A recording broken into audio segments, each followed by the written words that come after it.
Ladies and gentlemen, just when I thought I was done with this movie and ready to move past it, one more tidbit of information has come out to give me even more reasons to say F Joker 2. Let's discuss. I watch so you don't have to. All I'm offering is the truth, nothing more. In order for you to understand just how egregious this is, and how disloyal and disrespectful Warner Brothers is as a company, I have to take you back to the Barbenheimer phenomenon from last year. There is no denying that those two films benefited from being released on the same day, even if that wasn't the initial intention. But there was this underground swell of support for both films that ended up catapulting them to box office success. Something that Joker 2 knows absolutely nothing about, by the way. Damn! But still, the reason I bring up Barbenheimer in this video is that I think a lot of people got caught up in the hype and overlooked the very real reason why that was happening. People forget that WB is petty, and they intentionally set Barbie to release on the same day as Oppenheimer. And it was all their way of getting back at Christopher Nolan for severing their working relationship. WB quite literally wanted to sabotage Christopher Nolan's latest film. Ironically, it ended up benefiting the film. WB wanted to sabotage Christopher Nolan's latest film after all the years of content he had given them. Quality content that the studio very much benefited from financially. Most notably the Dark Knight trilogy, of course, which instantly became the gold standard for comic book movies moving forward. Because it's all part of the plan. They were the films that every other comic book movie would be judged against from that moment on. Christopher Nolan quite literally changed the game. He changed life at WB. He single-handedly resurrected the Batman IP in live action, which had been made to look like a joke for years prior to that. And this is how you repay him. Not by being forever grateful, but trying to sabotage him when he's no longer making movies for you. And you wonder why I despise this company at times with every ounce of my being. Fast forward to this past weekend, and Todd Phillips and WB gave me another reason to dislike them. When they systematically dismantled and ruined one of the only stories that I was actually still interested under their DC banner. But why? But of course, the disrespect didn't stop there, because now we have even more information about that controversial ending in Joker 2. That ending being the revelation that Arthur isn't the Joker, he simply inspired the real Joker. And that presumed real Joker went on to carve a permanent smile on his face in the closing moments of that film. Now, many people instantly drew parallels, of course, to Heath Ledger's iconic portrayal of the Joker in The Dark Knight, with some even suggesting that this somehow proves that the Joker universe and the Dark Knight universe are somehow connected. I assure you that those two very separate universes couldn't and shouldn't have anything to do with each other. And clearly, based on what we've seen from a quality standpoint, they do not belong in the same conversation.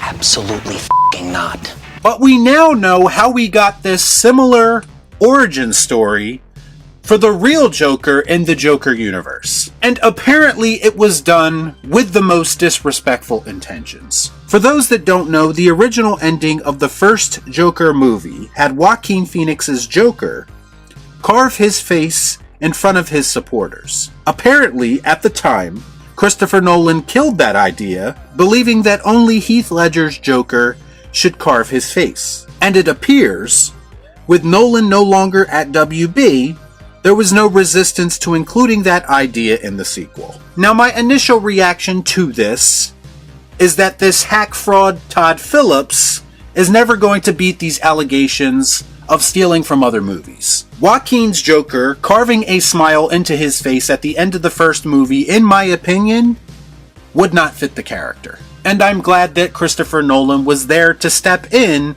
and stop it from happening. The bigger issue here is that Nolan really tried to stop it from happening as a way of paying tribute to the late great Heath Ledger. Why so serious? In Hollywood, apparently, where nothing is sacred, I'm glad that we still have some people like Christopher Nolan, with actual talent, who can step in from time to time and protect what deserves to be protected from the idiotic decisions of a studio. To me, if Nolan felt strong enough to speak up about this and get the ending changed, then that speaks volumes. Christopher Nolan is the type of director who values artistic freedom, I'm sure. But from a creative perspective, if they would have went through with this ending in the original Joker, you can't help but feel like it would have felt like it was stepping on Heath Ledger's toes. And you know how I know that? Because they ended up doing it in Joker 2, and it did in fact feel like they were stepping on Heath Ledger's toes. Man, I'm tired of being right.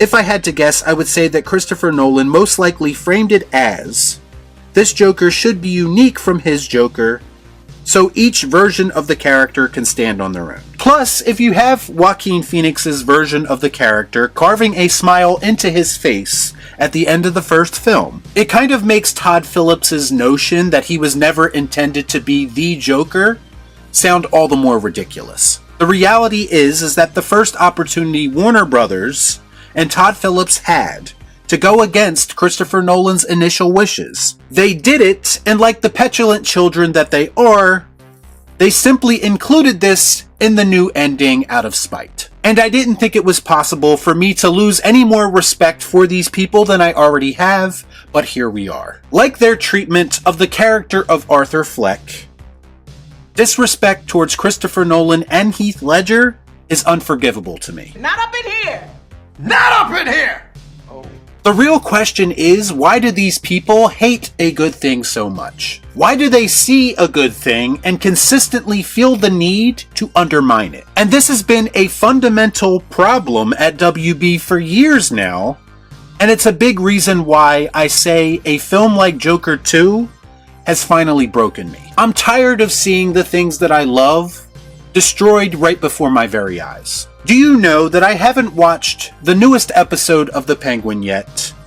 A show that I was enjoying, by the way. And I'm considerably less interested in Matt Reeves' Batman sequel as well. And it's all because of WB, and I just have no faith in them to not f*** up a good thing. I just do not want to invest my time and energy into anything under their banner anymore. Because now, in the back of my mind, I can't help but feel like disappointment is imminent. Why do these things always happen to me? I like Matt Reeves, but overcoming the incompetence of WB is a tall task. And it's exactly why directors like Christopher Nolan and yes, even Zack Snyder are not there anymore. How exactly is Heath Ledger's Joker, of all things, not sacred enough for them to protect? I mean, have they no integrity? Have they no loyalty? I mean, look at how they paraded Michael Keaton's Batman out for The Flash and turned that into a complete disaster. Everything that they touch, past or present, turns to shit, and I don't see how anyone can deny that. I cannot in good faith or good judgment advocate for anything DC related anymore. At least until they show me that they are capable of shouldering the responsibility that comes along with that. And disrespecting the legacy of Christopher Nolan and Heath Ledger is obviously not going to change my mind. Y'all be cool. Shut up.